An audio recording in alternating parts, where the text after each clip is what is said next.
श्रीमते श्रीवराहमहादेशिकाय नमः। श्रीमते रङ्गरामानुजमहादेशिकाय नमः।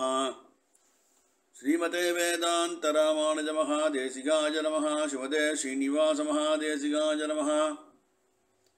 श्रीमते निगमान्तमहादेशिकाय नमः। श्रीमते भगवते भाष्यकाराय महादेशिकाय नमः।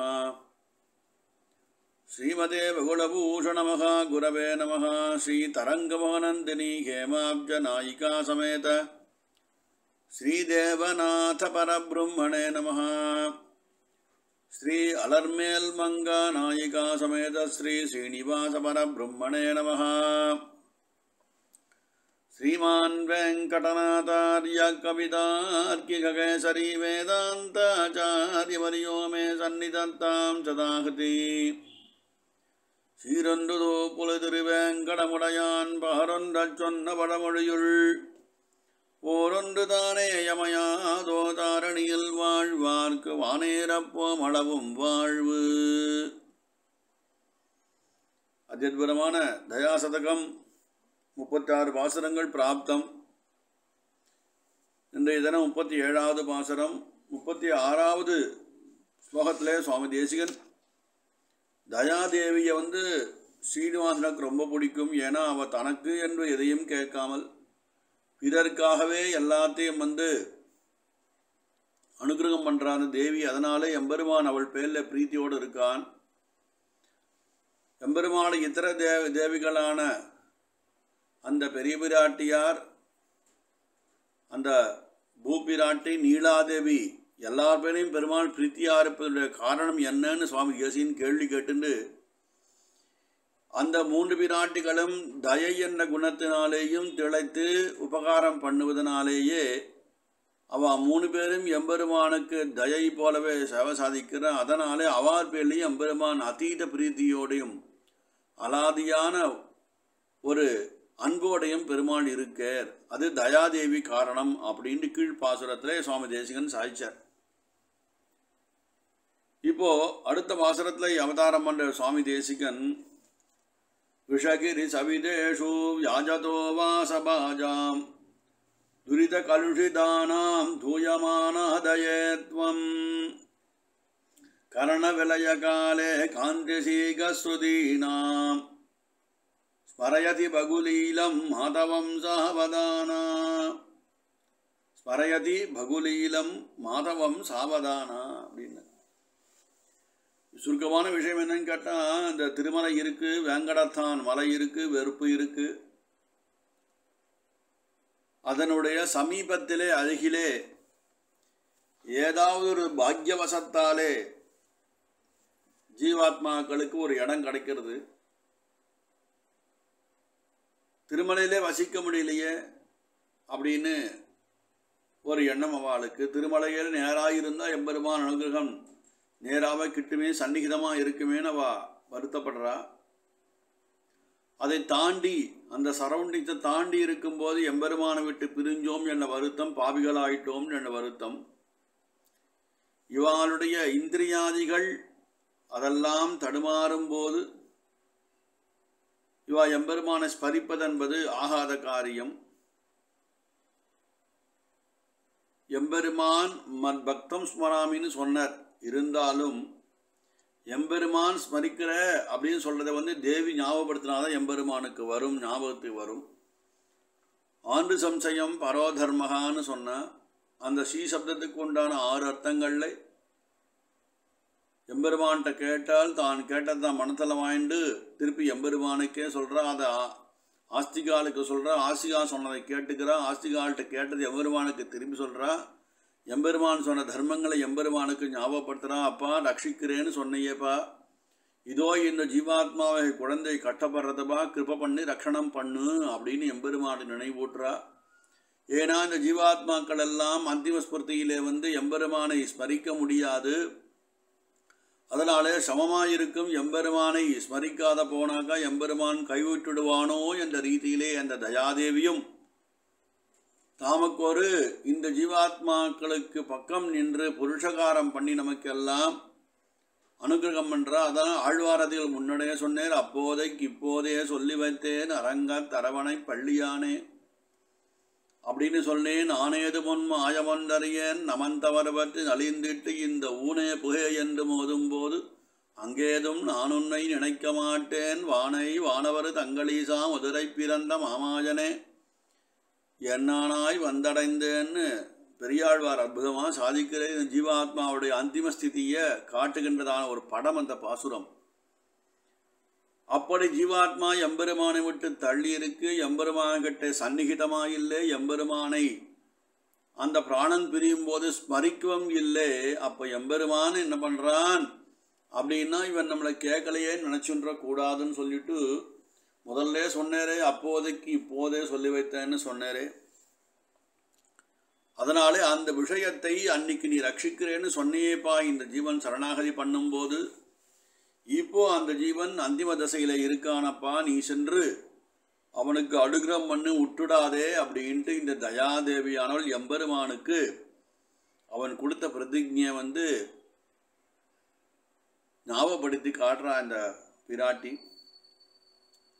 இந்த ஜீவாத்மாவுடைய விஷயம் என்னன்னா, சில பேருக்கு எம்பெருமானுடைய சந்நிகிதமான வாசஸ்தலம் பிராப்தமாகும். சுவாமி தேசிகன் சாதிச்சார், எங்கெங்கே வசிக்கணும்னு சொன்னார். ஆறாத வருளமுதம் பொதிந்த கோயில், அம்புயத்தன் அயோத்தி மன்னர் கழித்த கோயில், தோராத தனிவீரன் தொழுத கோயில், துணையான விடனருக்கு துணையாம் கோயில், சேராத பைனெல்லாம் சேர்க்குங்கோயில், செழுமறையின் முதலெடுத்து சேர்ந்த கோயில், தீராத வினை அனைத்தும் தீர்க்குங்கோயில், திருவரங்கம் எனத்திகழும் கோயில் தானேன்னு சொன்னார். இது திருவரங்கத்து உண்டான ஸ்தான விசேஷத்தை சாதிச்சார்.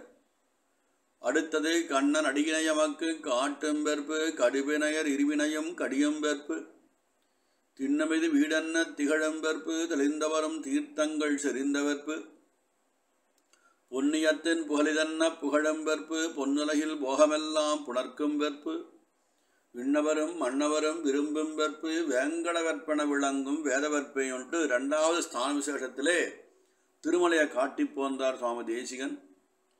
மூன்றாவதான காஞ்சிமா நகரத்தை சொன்னார். உத்தமம் அமர்த்தலம் அமைத்ததோர் எழில்தனு உயர்த்தகணையால் அத்திர வரக்கண் முடிபத்தும் ஒரு கொத்தன உதிர்த்ததிரலோன் மற்றொரு மிகுத்த தயிர் மொய்த்தவனை வைத்ததுனும் அத்தனிடமாம் அத்திகிரி பத்தர்வினை தொத்தரவருக்கும் அணி அத்திகிரிய என்று ஒரு ஸ்ரீவைஷ்ணவன் வாசம் செய்யும் ஸ்தலத்தை காட்டி கொடுத்த சுவாமி தேசிகன் ஸ்தான விசேஷாதிகாரத்தை ஸ்ரீமத் ரகசிய சாரத்திலே.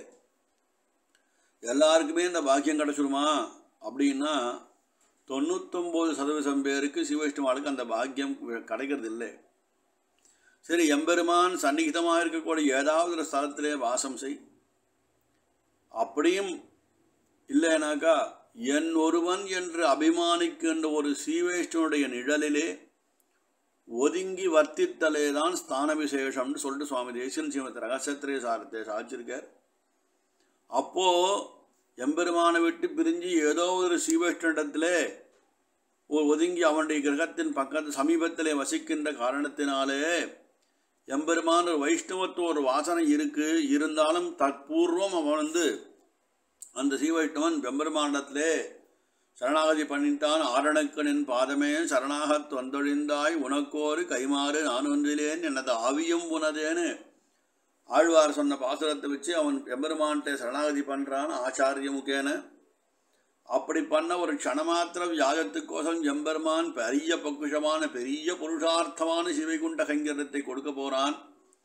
அப்போது இந்த ஜீவனுடைய தேக அவசானத்தின் போது எம்பெருமானுக்கு ஒரு ஸ்மரணை ஏற்படுத்தணும் இவனை பற்றின்னு சொல்லிட்டு இந்த தயாதேவியானவள் ஒரு புருஷகார பூதையாக தன்னை ஆக்கி கொண்டு எம்பெருமானிடத்திலே இதோ பாருங்கோ அந்த ஜீவன் மறிக்க போகிறான், அதனாலே அவனை ரட்சிப்பது தேவருடைய முக்கிய கடமையாச்சு. அகம் மத் பக்தம் ஸ்மராபின் தேவரையே சொன்னாலும் ஸ்மாரையே துவாம் அப்படின்னு ஒன்னதான் நினைக்கிறான்னு நினைவூட்டுறான் அந்த தயாதேவி. பக்கத்தில் இருந்து கொண்டு இந்த ஜீவனை ரட்சிக்கு பர்யந்தம் இருந்து அவனுக்கு நினைவூட்டி அவன் புண்ணியக்ஷேத்திரத்தில் வாசம் செய்யல சுவாமி, ஏதோ ஒரு பாக்கியவசத்தாலே உம்மோட திருவடி பலம் கிடச்சிது. அவனுக்கு எங்கேயோ இருக்கான் எங்கேயோ போகிறான் சுவாமி. அவன் தெரிஞ்சின்றான் தீர்த்தன் உலகளந்த சேவடி மேல் பூந்தாமும் சேர்த்தி அவையே சிவன் முடி மேல் தான் கண்டு பார்த்தன் தெளிந்தொழிந்த பைந்துடாயான் பெருமை என்ற ரீதியிலே உம்மை பற்றி தெரிந்து அறிந்து ஆச்சாரியமுக்கேன பண்ண சரணாகதியின் பலனாக நீர் அவனுக்கு அனுகிரகிக்க வேண்டும். இப்பொழுது அந்த குழந்தை உம்மை நினைக்கும் நினைவில் இல்லை. அவன் நினைவை நீர்தான சுவாமி அனுகிரகம் பண்ண வேண்டும். ஞானம் அப்போகதனஞ்சன்னு கீதையில பெருமாள் சாதிச்சதை நினைவூற்றா பெருமாளுக்கு. அந்த நினைவூட்டும் கைங்கரத்தை யாருக்கோசரம் பண்ணுறா? அவளுக்கு பண்ணுறாளா? இல்லையே சுவாமி.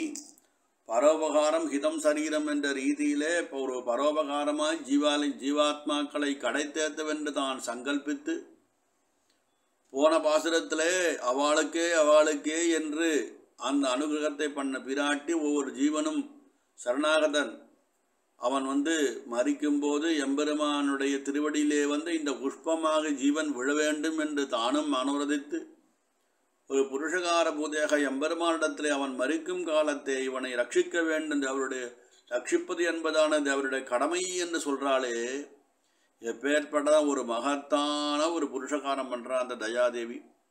அதனாலே எம்பெருமானும் சந்துஷ்டியாய் அவரிடத்துல இருக்கான்.